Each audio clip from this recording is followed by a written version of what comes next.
years ago, and it was really fascinating because it's got a lot of the industry, lore and history of the baseball card market from, the beginning of the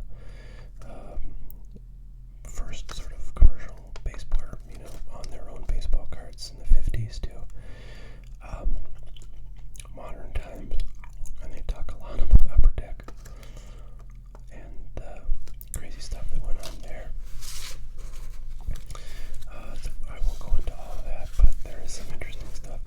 And Upper Deck, still exists today, but they lost their license from the Major League Baseball to make sports cards. So some number of years ago, they lost the ability to do any new sets that featured the logos and arguably the colored uniforms. And so what they did is they got a license from the Players Association to depict the players on the cards, but they couldn't show the logos or the names of the teams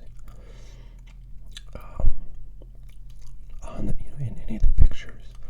So they tried to kind of crop them and then airbrush them so that everybody had generic looking uniforms, but they didn't really do a very thorough job. And you could clearly tell the uniforms on most of them, and they got sued by Major League Baseball for that. Eventually settled and agreed to pull the product. I can't remember what year that was, but I think it was like 2007 or something, 2006 or 7 maybe.